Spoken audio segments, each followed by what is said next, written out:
রাশিয়ার আকাশ সীমায় ক্ষতিগ্রস্ত একটি যাত্রীবাহী প্লেন বিধ্বস্ত হয়ে ৩৮ জন নিহতের ঘটনায় দুঃখ প্রকাশ করেছেন রুশ প্রেসিডেন্ট ভ্লাদিমির পুতিন।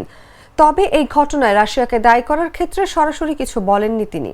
গত ২৫ ডিসেম্বর ওই দুর্ঘটনা নিয়ে প্রথমবারের মতো মন্তব্য করতে গিয়ে পুতিন বলেন, রাশিয়ার আকাশ প্রতিরক্ষা ব্যবস্থা সক্রিয়ভাবে ইউক্রেনীয় ড্রোন প্রতিহত করার সময় দুঃখজনক ঘটনাটি ঘটে।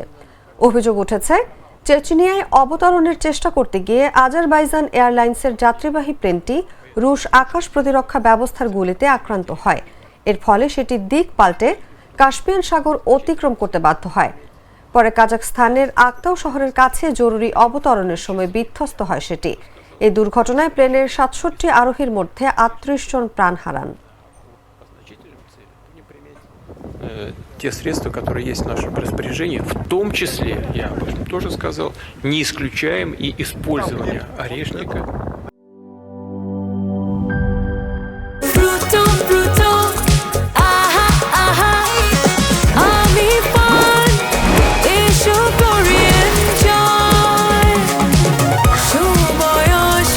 প্রাণ ফ্রুটো, সময় অসময় ফ্রুটোময়।